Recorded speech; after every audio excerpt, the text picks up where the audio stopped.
talking blues, climb the fence, books and pens. I can tell that we are gonna be friends. The last round for this evening, for today, we've got a huge panel, just to make sure that you can actually see who the panel people are. Starting with Jerry and Joel and Derrick, and then we've got Alexandra, and I know Postelnicu, Romanian journalist. She might tell you more about herself shortly. We've got Marta, who you've met. We've got Clive, who you've met. We've got Joel, who's a filmmaker. Josh, who's a filmmaker and a freelance journalist. And David, who you've heard from several times today. And the topic up for discussion, I know that everybody's been sort of scratching their heads during the day, because several people have said this to me, is the application of cultural diplomacy in the media. That's the short version of what's up there. The first thing we need to establish is what cultural diplomacy perhaps is. And I was talking to Clive downstairs, and he had a very good little story to help us on our way there. A few months ago, I was asked by Mark to write a couple of lines about what I thought cultural diplomacy was. And I just happened to read a quote by Tony Blair's former advisor, Jonathan Powell, about the Good Friday Agreement. Now, the Good Friday Agreement was the agreement that helped effectively end the troubles in Northern Ireland, the problems between the Catholics and the Protestants. And it was the beginning of that, the writing of effectively a peace treaty, I suppose you could call it. And what Jonathan Powell said was, he said that it was interesting seeing the leaders of the Catholic community, Sinn Féin, and the leaders of the Protestant community, the Democratic Unionist Party and others, in the same room together. Because when they actually signed the agreement, there was a big sigh of relief that some 25, 30 years of violence on the streets and enmity between the two sides, which had gone on for decades and decades before that, had come to an end. And what Jonathan Powell realized was that once the two sides had actually got into the same room together and looked each other in the eyes, they realized that they wanted the same things. They just wanted peace for their communities. They wanted freedom of expression for their communities. They wanted equality. They wanted equal access to jobs. They wanted the same things. And then, in fact, even though they were on opposite sides of the divide, they were both leaders who were looking out for their own people. And they realized that they were essentially two sides of the same coin. And for me, that is what cultural diplomacy is about. It's about realizing that despite you being black or white, or having a different religion, or having a different view on life, essentially, you're a human being. And normally you find that out when you actually strip away the bombs and the bullets, and you look across a table from each other, and you look into each other's eyes. And a similar thing happened in South Africa. The initial discussions between the ANC and the apartheid government under F.W. de Klerk. One of the white negotiators for the apartheid government made it clear that they were amazed that these black people didn't jump at them across the table. That they were amazed that they spoke in coherent sentences, and they weren't mad. They were just normal human beings who just happened to be black. And they only understood this because they were talking to them face to face, one to one, as fellow human beings. And for me, again, that is another example of what cultural diplomacy is. It's trying to understand that despite the outward differences, on the inside, you're actually all the same. Now, this conference and the ICD and other practitioners of cultural diplomacy as a tool of diplomacy are trying to get that across in an effective way. It's just refining it, adapting it to different situations, and trying to get that face-to-face time when you can't get that face-to-face time, if you know what I mean.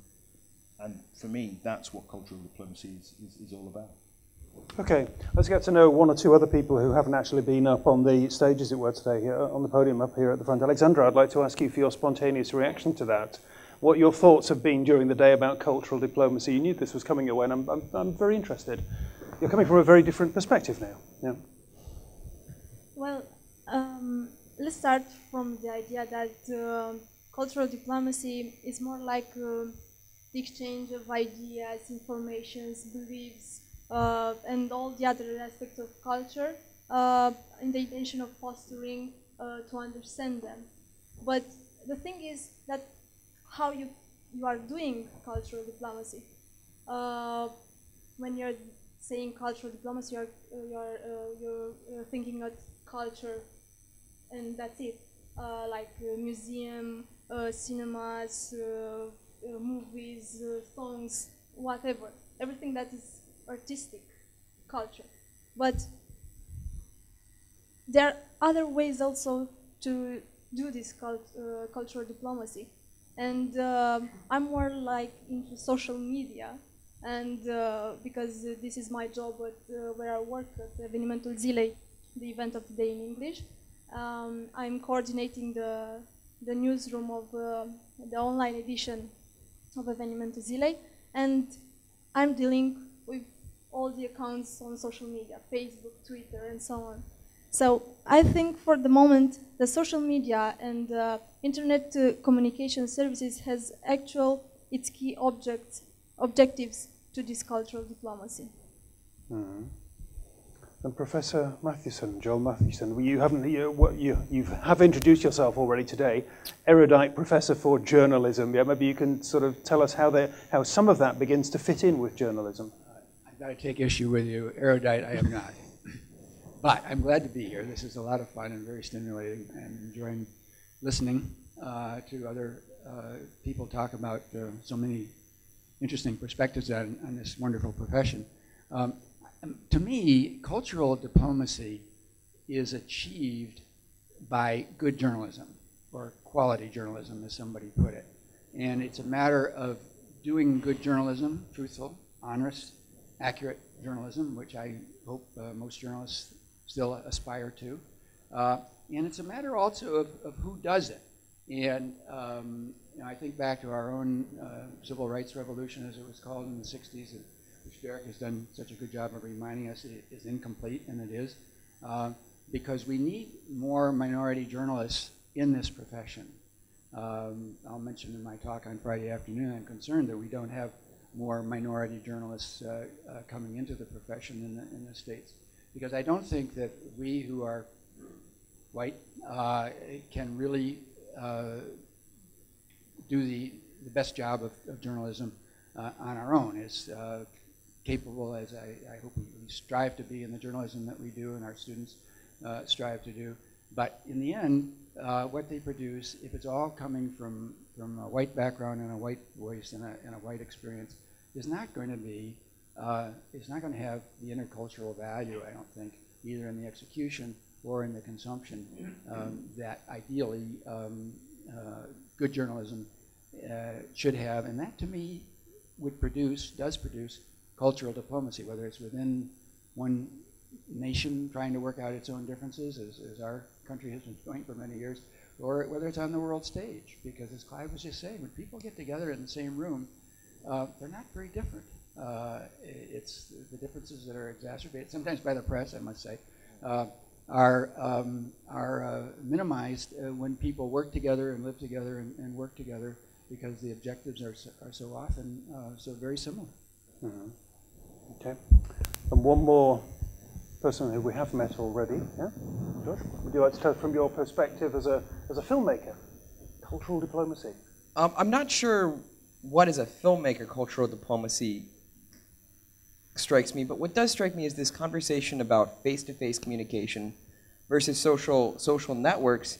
And I think that one of the things that we need to do in terms of cultural diplomacy is to work on approaching the online communities attached to news entities, because there is a lack of diplomacy in the way that communication is done on these comments. You go to especially like SF Gate, which is the San Francisco Chronicle, the main newspaper where I live, and you read the comments, and it's just vitriol after vitriol after vitriol, both sides of the vitriol, but there is no ability to see these readers as other human beings. And I think that as a news entity, as a community of journalists, we need to work in breaking down those barriers of our readership so that they connect to the people that they're engaging with on a real way. And I think that one of the ways that that can be done is by facilitating face-to-face interactions to bring the newsroom and the news community into the real meat space, if you will, so that there is that connection, so that you know,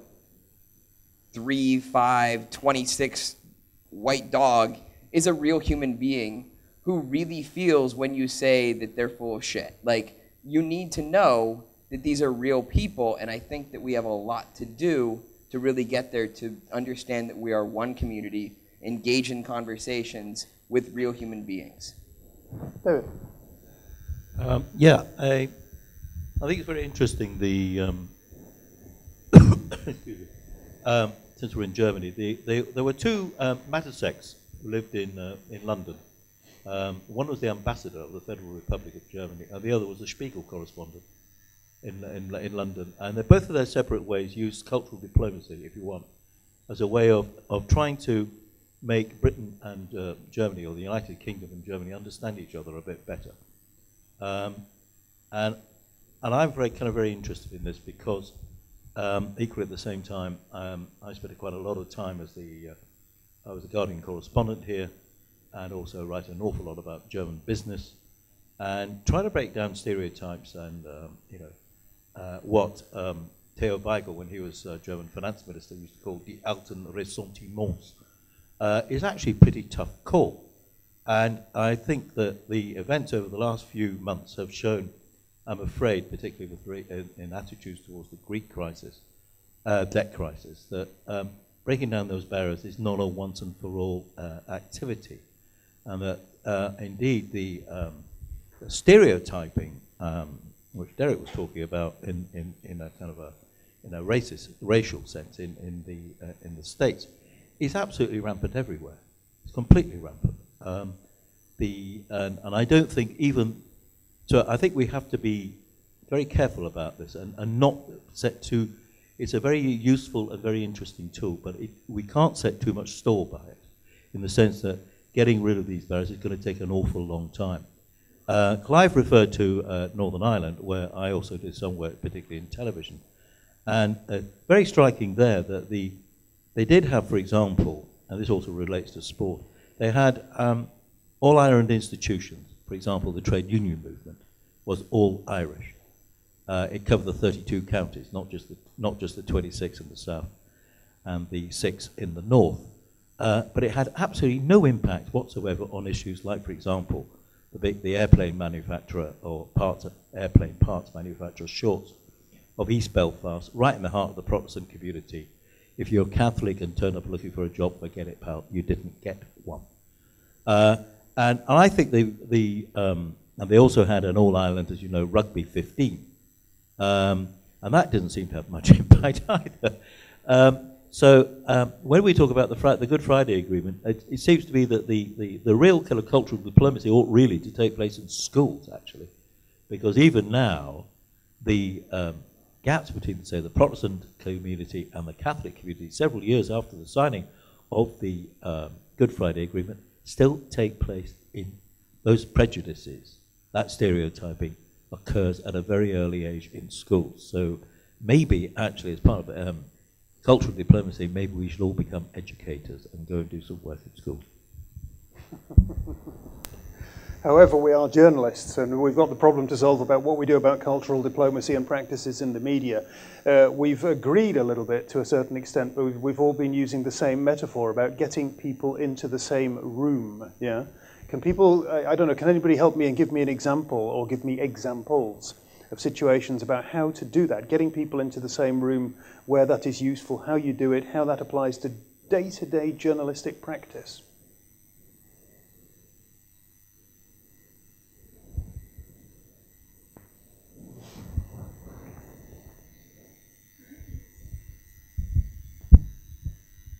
Well, I think we already do have that. since we have all the social media.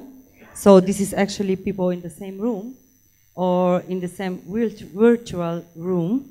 And when we talk about diplomacy and cultural diplomacy, I would like to say that in this globalized world, every person who is talking about their own country, culture, experiences is a diplomat.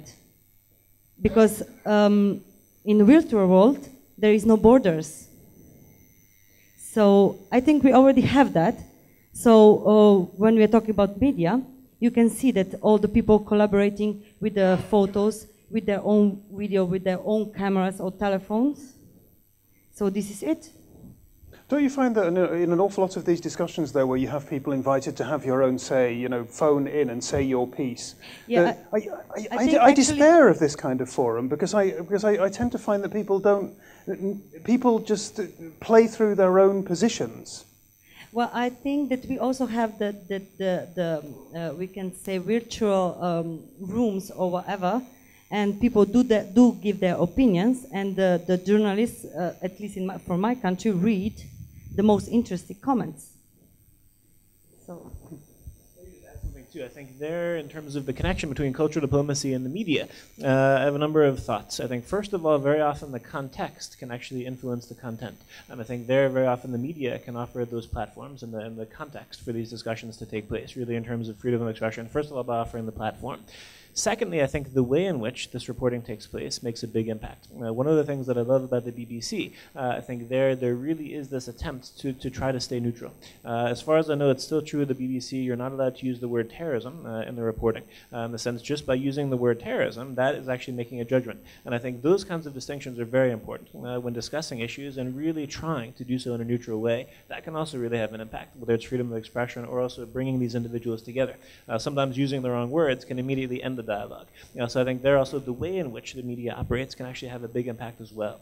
And then finally, I think, again, really providing the vehicle for cultural diplomacy to take place by allowing these voices to be heard, whether it's media in the sense of Twitter, Facebook, social media, media in the sense of BBC, Boston Globe. I think that's also the biggest contribution that the media can also make in actually allowing a diplomacy to take place between cultures that in many cases may not take place in other contexts. So those are just a few thoughts where I think there's a great potential actually for closer collaboration between the two fields, which traditionally have been relatively separate. The cultural diplomacy guys, tended to be government employees, especially during the Cold War. The media was very often doing their own thing, but I think that collaboration could be a mutually beneficial situation for both involved. So just a few thoughts for the discussion. I see there were... Let's go down. So Jerry had a point first of all, and we can move down. Yeah, I think one of the most important things the media can do is to facilitate a discussion. But in response to the point that was made earlier, I think it's true that if you just get two people in a room and just have them sort of go at it, the result is many times counterproductive. What I think works in many cases is getting two people in a room or getting three people in a room and giving them a problem to solve. And for example, it might be one thing to get, say, in the Israeli-Palestinian conflict, to get an Israeli and a Palestinian in a room and just say, state your positions. You're going to have a hardening of positions. But if you get two people like that in a room and say, okay, how do we solve the problem of the Jordan River watershed? How do we use water diplomacy? How do we sort of apportion the water resources so everybody benefits? Then you can have a productive discussion. And I think this whole face-to-face thing can be quite productive. That's an interesting thought. I hope it's not too far afield, but my wife and we're volunteers in the Boy Scouts in our local community. And those of you who know about politics in the United States know that the Boy Scouts of America is one of the last major scouting organizations that's still sex segregated and also discriminates against gay leaders and atheists. And we have a troop with a wink and a nod. You talk about the original statement was, how do you get people in a room together?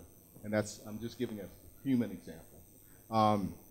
My wife and I have been involved for 10 years, And it's been a fascinating journey of meeting people from the right who don't really could care less, who don't want gay leaders. We have friends on the left who don't like the national policies. And we've been reasonably successful at saying, what's the focus here? And the focus is getting a child into the outdoors. That's the focus. The focus is not whether the kid's going to be gay or straight or is gay or straight. It's not whether the kid is a something. It's about what is our goal. And I think that is it's been, frankly, one of the most satisfying private things. It is not directly talk about the media that's specifically the discussion, but I think it gets back to something someone said about what you said about the human, the human enterprise, that all this has to come down to a human moment. And I think the more that the media can promote with fair, I think you'll get more of a chance of that with the fair coverage, and depending on the bent of the editorial boards, editorial boards should not be left out of this discussion. So I just thought that was a hopeful thing that keeps me going in my own job, that there is chance for change, and there is a chance if you get people to focus on what is the singular most important goal, that no one can have a debate. There's no partisanship that can happen on the goal of getting a child into the outdoors. I just want to complete something about how you are gathering people in social media. I will give you an example of what we are doing at our online edition of the newspaper. At the beginning, when we didn't have an account on Facebook, we made articles with questions at the end, like debates about, I don't know, the nomination of the new prime minister, the new law of picnic, what we are going to do with the dogs on the streets, and all these were on our website, and they have all kinds of different problems, especially what Josh said, because people commented all kinds of things, and there are, I think, 3 things that you can do with the comments. You can put a user and a password for the user that are entering on your website, and on that moment you are losing your users because they don't want to comment under their real name or under their real email, and you lose traffic, users. But on the other side, you have a very, you are winning a quality auditorium. Mm-hmm.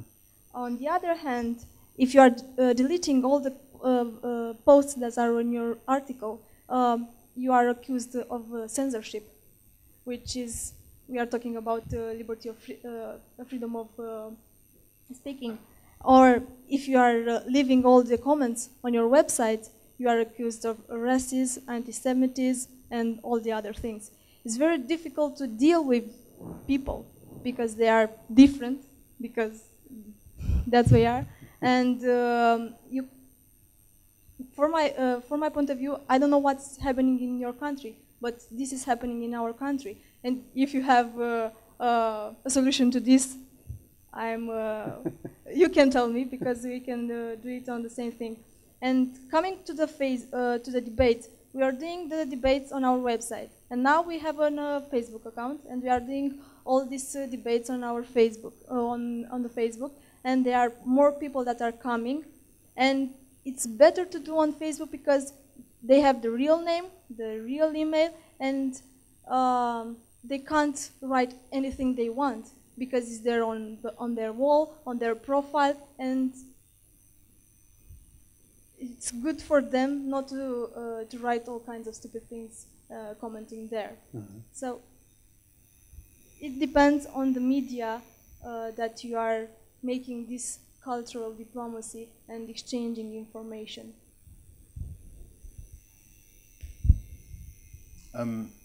I just want to sort of pick up on what Josh was saying, and you talked about that a little bit as well, and what you were talking about, this, effectively the internet is a room in which people can go in, and I mean, the bottom line is we'd like to think that's the case. We want to think that's the case. That is our hope. The fact is, what happens is people go into this room and they go into one corner, and then the other people go into another corner, and they separate out. I mean, I've lost count of the amount of times that I've read incredibly fair and balanced articles in the New York Times or the Guardian or whatever, and then you read the comments underneath. It's as if these people hadn't read the original story. I mean, people go in there with their own views, with their own ideas. And, you know, so many surveys have been done that show that the internet is essentially a tool for buying things and pornography. You know, I mean, yes, it's to a degree played a part in the Arab Spring and Facebook and whatever, but to be frank, I suspect that aspect of the internet is so small compared to what a lot of people use it for that a lot of the time it's difficult to make a case for any usefulness for the internet at all. And I think we just have to be careful here. Yes, we would love it to be what we want it to be, a forum for ideas and freedom of expression and you know, like coming together of minds and all that kind of stuff. But frankly, at the moment, it isn't like that. How we change it, how we make it a forum for culture, expressing cultural diversity and opening itself up to different ideas and whatever, I don't know. But we've got to get out of this mentality that, hey, it's actually at the moment a good thing, because on lots of levels it isn't. That sounds like a long way from where you were this afternoon, Marta. Well, in the interests of balance, I do agree with you to an extent. I mean, there is a real tendency to see. Sorry, am I speaking loudly enough? There is a real tendency to see the internet on its own in isolation as a real sort of force for good. But like any medium, it is a tool, and its benefits or its negative effects are purely dependent on who uses it and for which sort of purpose. And there's a very interesting debate sort of between Clay Shirky and Yevgeny Morozov. Morozov is arguing that this idea of the internet as this sort of democratizing force is essentially false. And he cites a range of examples, for instance, how the internet was used to crack down on dissidents during the 2009 Iranian elections, whereas Clay Shirky argues the opposite. It's a force for sort of debate and discussion and bringing people together. So I think it is important to be pragmatic about this. And also to echo a point made earlier about how breaking down readership barriers or barriers of cultural diplomacy is not a once and for all activity. I think it's important to echo that. And it's equally important to look at the countries where we want to practice cultural diplomacy, because it's key to look at this on a case-by-case basis. Cultural diplomacy is not a blanket concept that can be applied to every single country, and it's important to take stock of the differences in between countries, and that would help to improve methods of cultural diplomacy, I feel. Do you have examples of where citizen journalists working that you know that have been working in the areas that you've been working in have actually made a contribution to cultural diplomacy? I feel that I can't really give any examples of that, because cultural diplomacy is such a wide-ranging field. And so, what sort of examples did you have? No, I don't. I mean, I must say one very personal thing here, because I work here. We were talking this afternoon. It was being mentioned that TV journalism is often less about analysis and more about telling the story. I must say, in the last couple of years, with the rise of the social media and what have you, that I have, as the kind of person who stands in front of the German Bundestag, having to tell the news, what's happened. There's been a summit meeting between Sarkozy and Merkel. Tell us what's happened. I find in the last several years I have become under immense pressure now, not to tell people what has actually happened, but the first question is always, what are the differences between the two? Could you please outline them? And the second question is always, they don't get on very well, do they? Yeah? This is just a personal note. I mean, it's not necessarily relevant to this discussion, but I find myself wrestling, and I come from a pretty staid and steady broadcasting organisation, Deutsche Welle. I can really say that. I think we're good and solid. But my producers, they want it to be sexy, because all these citizens journalists are there. The word that was being used this afternoon was immediacy. Yeah? So give us some immediacy. They want Merkel and Sarkozy to be chalk and cheese, and nobody could care a hoot about the actual issues at hand. And when you talk about the German-Greek thing at the moment, the pressure from the phone calls from the UK to me to tell the Nazi angle. We want the Nazi story. Yeah? And I would actually like to get the Greek and the German into the room together, whoever the Greeks and the Germans are, and say, you know, tell me, what's going on here? What is really being said? What's being said in your families? Yeah? No, I agree entirely. That was an outburst. No, not at all. I think it's quite right, actually, because I remember when I came back went back to Britain from Germany in 1995, after five and a half years here, nearly 6 years. And a lot of people in Germany said, right, you've done I mean, I flatter myself now, I mean, you've done a great job in explaining Germany to Britain and to other people in Europe. Why don't you go and write a book about it? So I went back and I approached about 3 publishers in London, and they said, oh, great, is this a book about Nazis? And I said, no, this is a book about modern Germany, about how modern Germany has precisely got over the period, what they call here occasionally, in a horrible euphemism, the period 1933 to 1945. And I found that incredibly depressing, because, I mean, indeed, what we're actually trying to do, it seems to me, as journalists, is, you know, to borrow the phrase from Rabbie Burns, my alleged Scottish national poet, which talked about, you know, that give us the gift to see ourselves as others see us. So what we're doing is holding up a mirror to ourselves, but also holding up a mirror to ourselves as seen by other people, and holding up a mirror to those other people as seen by us. So it's a kind of a mutual exchange in which we break down those images and precisely look at each other with much more clarity, and also hopefully with a great deal more affection. But as I said earlier, it's a damn difficult task, and it goes on forever and ever and ever.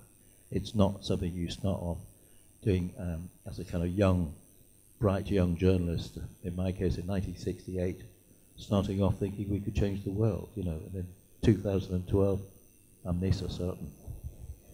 Let's broaden the debate, because people here have had a reasonable stab at talking about cultural diplomacy and perhaps its role in the media. Are there questions? Go on, folks. I just had some thoughts about, like, I agreed quite a lot about getting 2 people in a room, and I also agreed about it's not just about getting 2 people in a room. I think what the media's role in that is the people need incentives to cooperate, and I think that the media can provide these incentives by highlighting the fact that people didn't cooperate. And one of the examples that I would cite is, and it's been mentioned before, that the American Congress, its rating is through the floor precisely because they can't cooperate, they can't reach a deal. And I think that the media's role in that is that they've been highly critical of that. And that's just what I want to say. It occurred to me that for those you remember, Obama's first state that he won was Iowa. And I covered I've spent many days in Iowa. And I now realize that quite an amazing form of cultural diplomacy was being worked in and amongst Iowans themselves at many different levels, from the internet for the college students to elder senior citizens who talked to themselves across breakfast tables and dinner tables, say, hey, come to this speech with me, I want to. And for those of you who remember, Hillary Clinton had a huge lead at the beginning of the whole process. And most people said, this guy can't win, and many people even said, this black guy can't win. And so one by one, whether it was internet, so I'm not going to trash the electronic age, because the college students certainly used it. There was also the coverage. I took particular note of the coverage of the Iowa newspapers in towns that I went to. Seemed fair. Nothing stood out.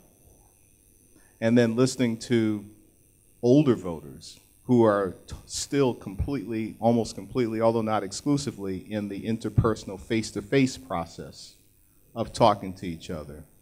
And so that was quite a moment where people in either one-on-one in the same room, convince themselves that they threw away old stereotypes.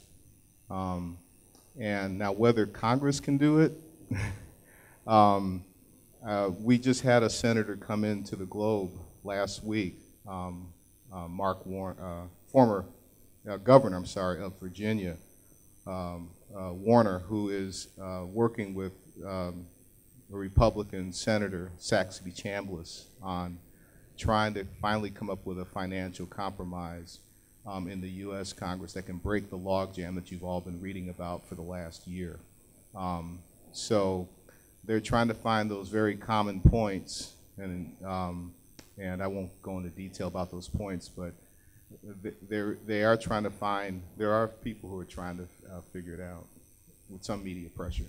The Iowa example that you gave there is actually really, really interesting, bearing in mind that Iowa is, you know, it's a farming state, it's overwhelmingly white, and they voted for Obama, and it's because of the caucus system that had a big part to play. Face to face, they were in the same room together, they could discuss things. But going back to what you were saying about the media's role, it's interesting that, you can correct me if I'm wrong on this, but I think it was in the 1920s or something, that in America, the rule that, you can tell me when it was because I'm trying to remember, when media organizations broadcasting, the rule of equality in airtime and impartiality, when that was thrown out. Yeah, when was that? Okay, but basically, you could get a Fox News. That was the result of the change in the law. And only up to about 3 or 4 months ago, in the United Kingdom, there was a movement towards getting a similar change in the law. Forcing, well, not forcing, but making it possible for broadcasting organizations to be partial in their coverage of the news. So that would mean that everyone didn't have to behave like the BBC does, or tries to do, and try and give a fair and balanced idea of what the news is. And I think that is part of the reason why you have a hardening of views so much in the United States, because you have certain vested interests on certain channels who are peddling a particular line, and politicians perhaps feel that they have to fall in line with that. But there is a movement against that. I mean, even the Director General of the BBC was saying only 3 or 4 months ago that he would have no problem with a Fox News equivalent in the UK. Now, a lot of people thought that was absolutely horrific. You would get the polarization of views that you have in America.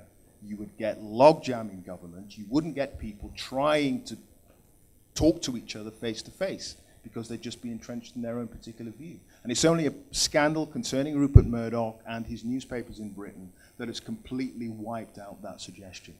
But I think that is part of the issue in the United States. And if the media tries to be fair, as much as it can, and a lot of the time doesn't achieve it, certainly the BBC doesn't, but tries to be fair and impartial in the way that it represents the news, then that sense that you can get two sides together, one side having listened to the other side, and then formulating its view, then that will help cultural diplomacy, and that will help the coming together of minds. So the media has a very important role to play in that. And I think on a number of levels, the media in America has fallen down on that. Yeah, I was going to make actually much the same point. And so the only thing I would add to what you just said was that study after study has found that partisan media, especially in the U.S., what they tend to do is reinforce existing viewpoints. So people don't tune in to be challenged. They tune in to have their views sort of validated. And that's one of the outgrowths of partisan media. We no longer have, I mean, you talk about 20 years ago when there were a few evening news programs and they were all objective and they were all impartial.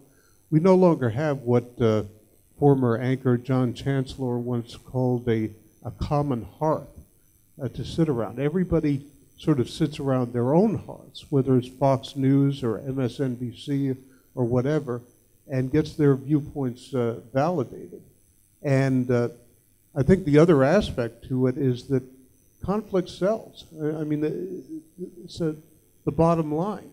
To have, you know, John Boehner and whatever Democrat arguing and just going at each other's throats, I mean, it's good television.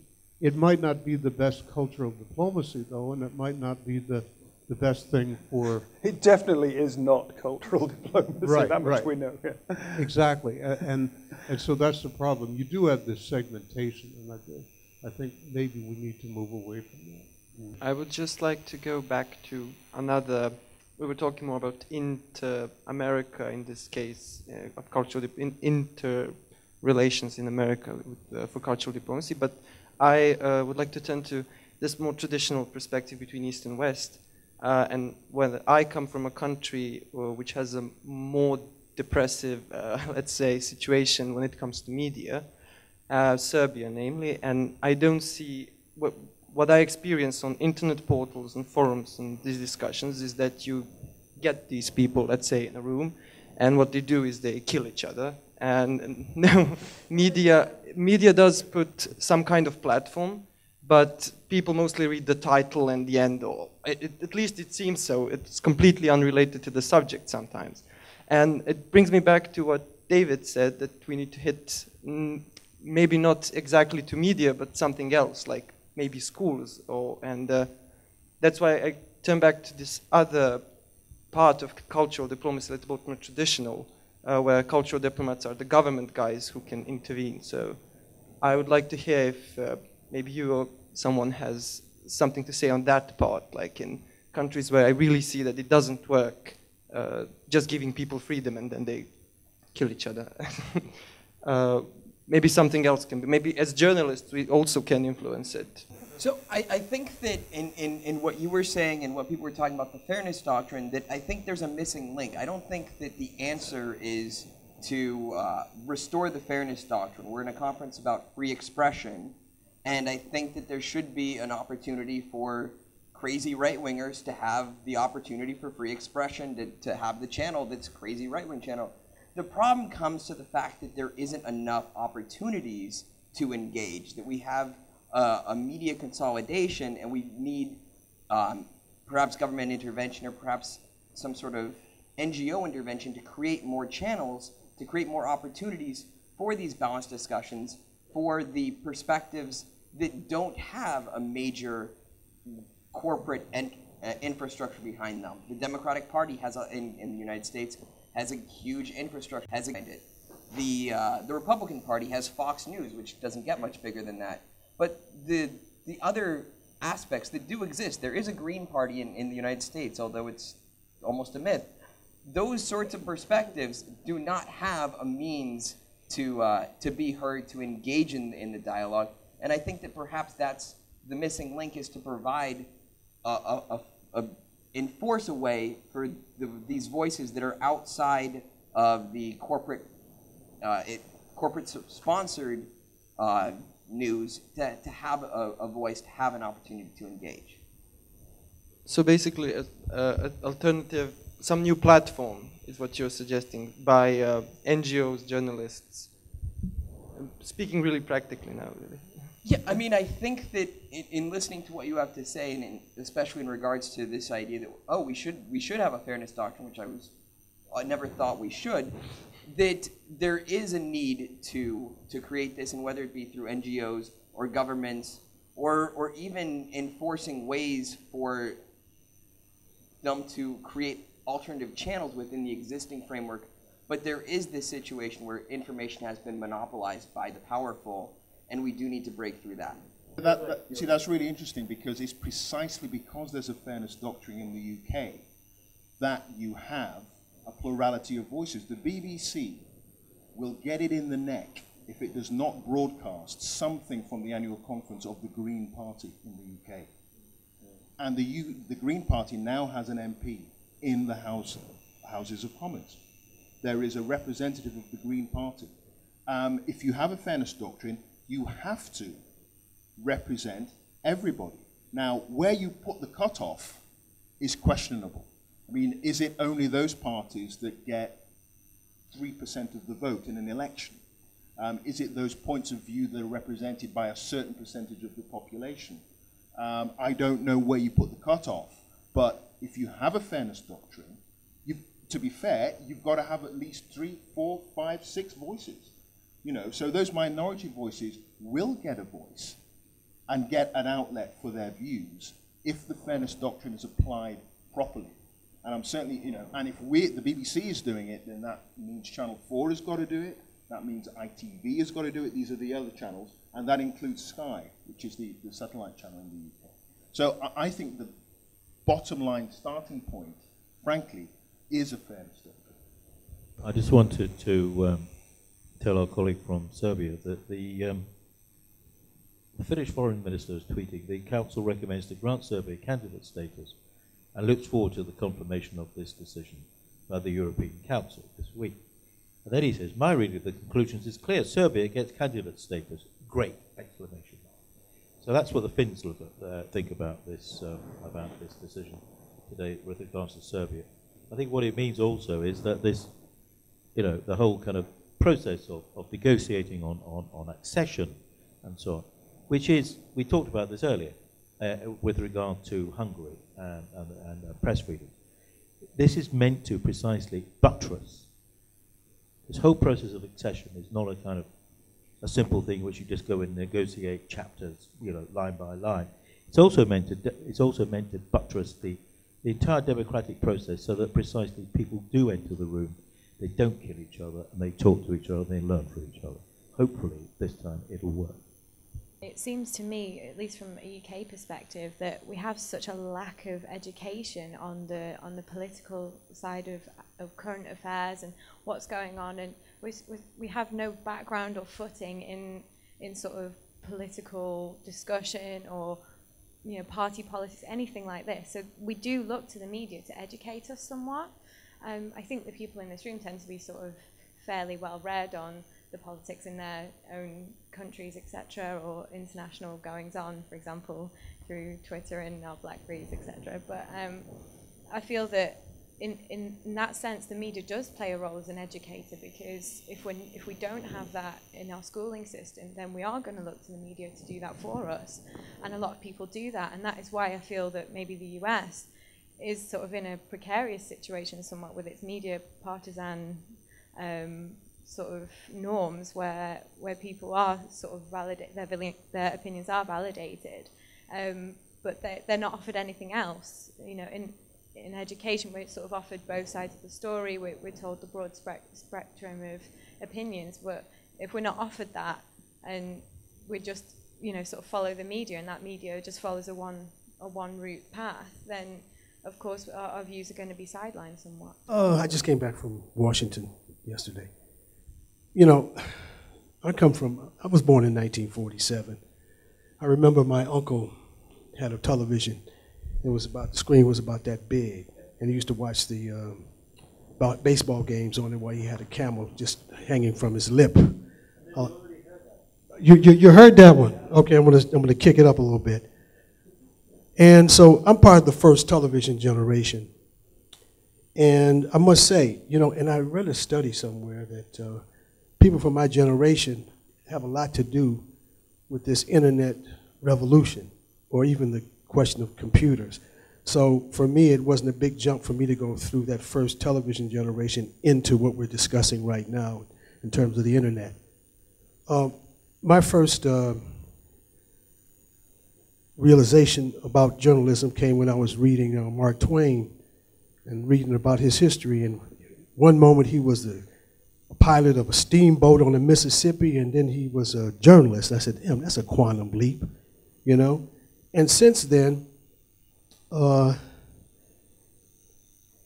journalism has developed. But in this development, we also have to consider that if we consider that the Earth is 4 billion years old, and contrast journalism to that, we're still infants.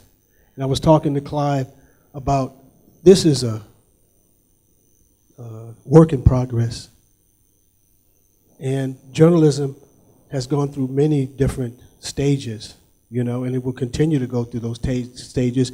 And for me, this is just one development, the technological development will always bring new developments with it. I'm going to be very brief here. When we talk about cultural diplomacy, there are a couple of things that stick in my mind. One of those things is, if we know Edward R. Murrow, the thing that got him kicked off television was a documentary he did called Harvest of Shame. I don't know if you've seen it or heard about it. You know it, of course. And what he did was, this was a documentary which chronicled the plight of migrant workers in the United States. And it was his way of showing the cultural aspect, the political aspect, the human aspect of that particular problem of migrant workers in the United States. You know, and so I think that there has to be examples also in this discussion that are grounded in people's experiences and what has happened as a result of journalism, you know, in the cultural aspect.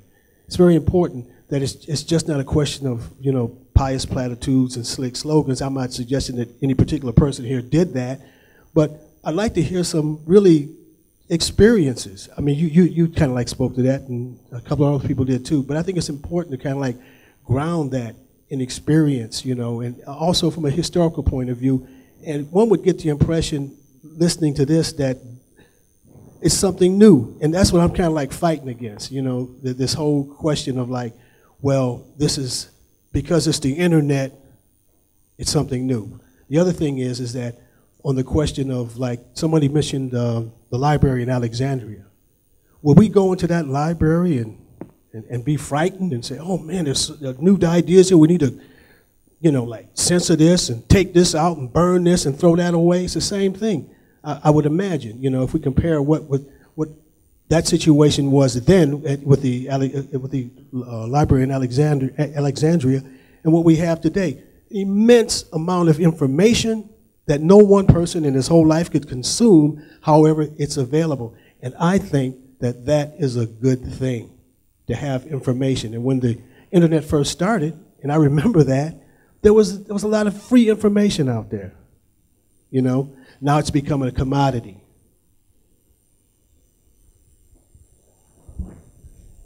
My name is Wolfgang. I study at Jacobs University in Bremen. I was just gonna say, it was mentioned earlier that that the social medias were really important, and like was this kind of stage, and like in some ways it kind of felt like I think you were saying that was some sort of replacement for the face-to-face talk. And I was just gonna quote the social anthropologist who said that whatever you can't say to a person's face, you probably shouldn't say at all. And I know that many times on Facebook and other places I hear these comments at Facebook statuses and everything that they're a bit controversial. I would like to talk about it, but I wouldn't be able to talk about it online. It's just impossible because you can't see the nuances and you can't see the faces, so you can only see like what you type. You kind of miss out on all the non-verbal communication, and so I think it's important to emphasize the importance of it and what's valuable about it, but also realize that we're still people and we still talk face to face, and that's how I think the world develops. Going back to the application of cultural diplomacy practice in media, I've read RT Times, Hindustan Times, BBC, Times of Shanghai, and among others, but I've never seen a page from any of these newspapers that's devoted to culture, well, specifically like a culture. One week there's something going on from Mali, and they go there, interview people, their worries, their hopes. Because the thing is, we're all human. We all hope for the same things. We all worry about the same things. But we never really put a human face to that. And maybe that's a question to all of you to consider, maybe. It is what I always conclude when I come to these gatherings, that whatever work I do, I've got to do it with, I've got to think an awful lot less. Because there's one of the structures that we subscribe to these days as journalists and as people in the modern ideological world is the primacy of the division of the spoils, the economic spoils, the primacy of the division of the political spoils, and we tend to focus on that an awful lot. And I think It's actually quite interesting. Something came to mind for me a little bit earlier. A man who I met recently is a very interesting Green politician here in Germany called Tom Koenigs. He was Kofi Annan's special envoy to Afghanistan for a couple of years until about 2 years ago. And he's a very well-respected, as somebody coming from the West, he's a very well-respected person in Afghanistan still today. And when I spoke to him, I said, sort of, you know, your perseverance was remarkable, your stamina was remarkable, and what you achieved was remarkable. And, you know, what was the cornerstone of all that? And he said, in every debate where you get antagonistic people in the same room, because this is what we're talking about, try and reduce the debate as quickly as possible to a debate on human rights as the yardstick. Yeah? The Universal Declaration of Human Rights is a starting point for the conversation. You were saying earlier that it's very useful to have a task for two people to go at, yeah, a problem to solve. Yeah? And when you've actually got human rights, who's got them and who hasn't got them? Why have some people got human rights and why haven't other people got human rights? That's a story and that's a discussion and it's a real route to a better place. Yeah, I'd follow that up as well, and taking up the point that you were making. I think we're in danger of squashing into too small a box the idea of what culture is. Culture isn't just about art and jazz and music and what we think of as culture. Culture is how we treat people. Culture is exactly what you're talking about. It's the idea that you say something about yourself as a nation, as a people, as a society, by how you treat other people. So if you have on the BBC website or the Guardian website a story about the European Court of Justice ruling that Britain cannot deport a man who hates Britain, who is a known acolyte of Osama bin Laden, who believes all Jews are filthy and should be killed, that the West should be destroyed. If you publish an article suggesting that the European Union, or the European Court of Justice, has made it clear that even this person who is reprehensible cannot be deported back to his home country of Jordan because they will torture him there, quite possibly, that is cultural diplomacy. That is saying that in Europe, we're not going to allow that kind of thing to happen. You're saying something about the society that you're in. You're saying something about the society that you are and about the kind of people that you are, that you actually believe human rights is really important. So culture is not just about art and film and music. It's about saying something more about who you are. And I think newspapers every day promote cultural diplomacy if they're being fair and balanced on a particular issue. If they're trying to get across the pros of a story and the cons of a story. They're saying something about the society that they're reporting in. And I think journalists do that every single day. But I think we should be careful when we think of cultural diplomacy. We shouldn't just be thinking about, you know, the New York Philharmonic going to North Korea. It's not just about that. It's about a lot of other things as well, which have nothing to do with the creative arts, I think. I must just say in passing, I'm very happy in this current phase of European history that the European Union is getting a bit of a write-up today as an idealistic project, because it's something that we tend to have sort of lost. Yeah, we've lost the focus on that as being one aspect of what the EU is all about, because of all the flaws that have become so very evident at the moment. I think it does have a very important contribution to make in this cultural dialogue and the setting of cultural standards. I'm so glad that the focus has moved away from the United States. I think that one thing that we're all talking about here is, in regard to journalism, is that we're all opposed, I hope we all are anyway, to superficiality. I think that's something that no matter what your métier is, no matter what your medium is, no matter whether you have a point of view or whether you don't, I think that superficial journalism is an abomination, and it's behind a lot of the conflicts and a lot of the problems that we have today. If serious journalists in any medium want to get below the surface and get away from the superficial, which is so easy, as we all know, to report, it's simplistic, it's antagonistic, and it's often just exacerbating human problems and human lives. I think if journalists can get beyond the superficial and report in depth, as the broadcasters like to say, then we have a much better chance of making a contribution in this profession to real cultural diplomacy.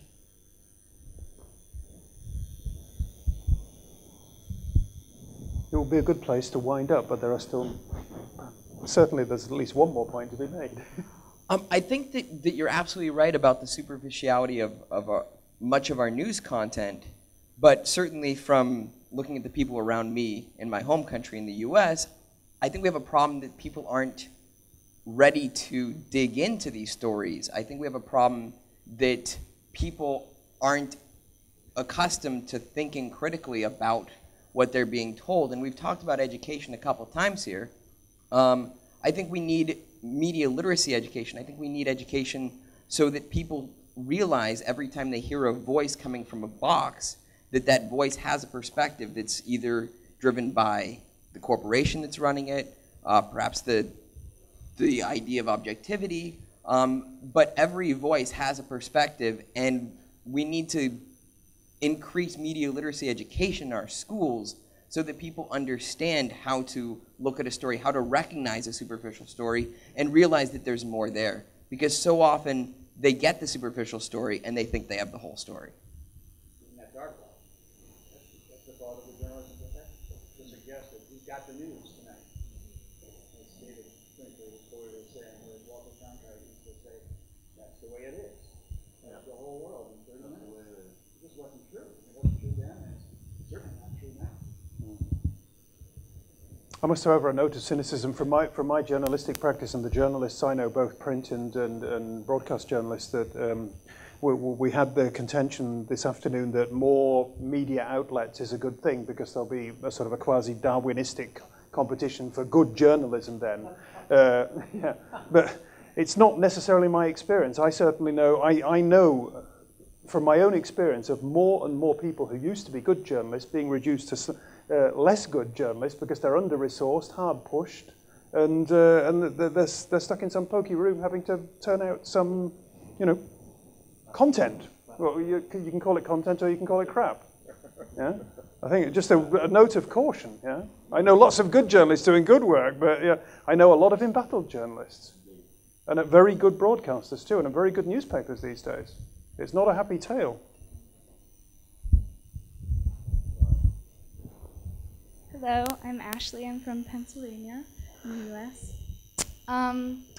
Talking about this superficiality, and it reminds me of Alexis de Tocqueville, the Frenchman who observed American democracy. And he had praise for it, but he also had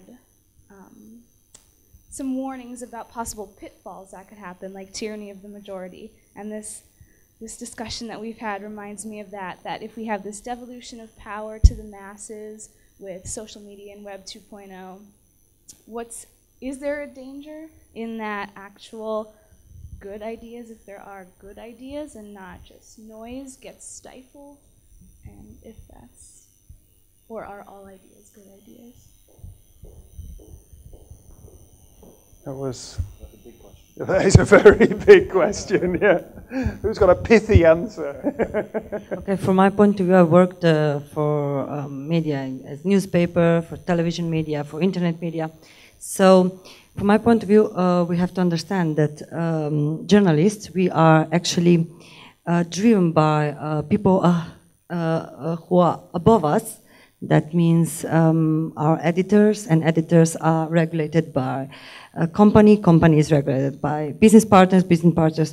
So it's not a, when we talk about quality news, sometimes we write really good news or we try to report really good news, but our editors stop us, change the story, and you have to rewrite it as they want you to rewrite it. So when we are talking about paid media, especially media that we have to pay, I would like to say there is, when we talk about freedom of expression, there's also journalists don't have all the freedom of expression because I'm not allowed to tell the story as I wanted to tell it but I have to tell it in the, let's say, the line they want me to tell the story or the news. So it's really hard when we talk about freedom of expression and journalism. It's really hard because sometimes you have the story, you have the interview, you have the truth, but they don't want to publish it. I tend to agree with that. The problem is if you have a story. I mean, we have a rule. A friend of mine has a website called newswriters.com, and one of his points is, or one of his headlines is, "Gone in 14 seconds." And what he's referring to is that's the average length of a reader on a lot of television and radio stations. And if you do have that kind of limitation, you just can't. A lot of it is in the structure. If you have that kind of limitation, you can't tell a story. It's not a matter of being fair. It's just a matter of not having enough time. And if you don't have the resources within the newsroom or the manpower or the person power, I guess, you can't tell the story. So a lot of it goes down to this the sort of logistics and economics that we're all facing. We have to find a solution for the common good, I think. Media reduces to money because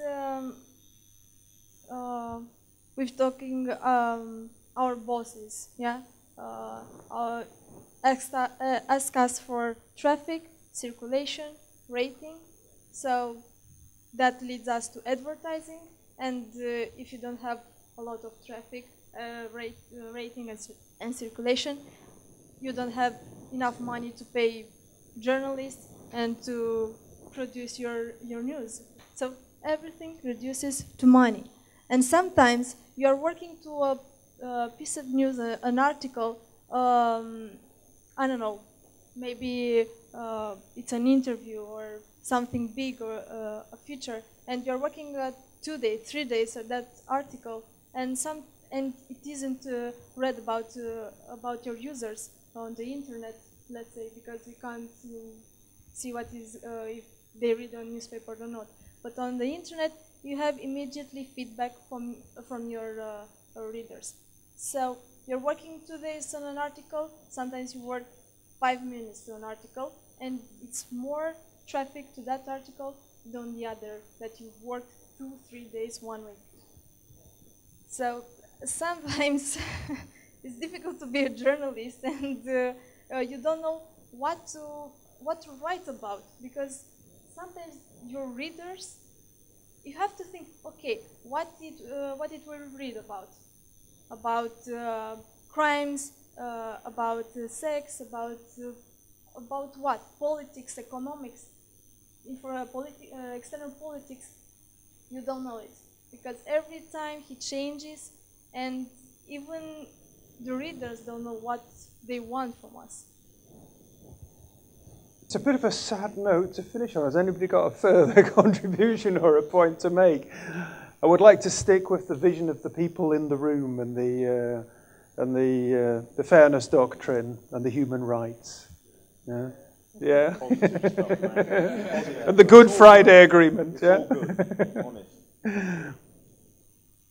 Thank you. Thank you for listening. Thank you for talking, guys, on the panel. And thank you for concentration all day today. It's been a long day, but a very fruitful day, I do feel. Yeah. Thank you.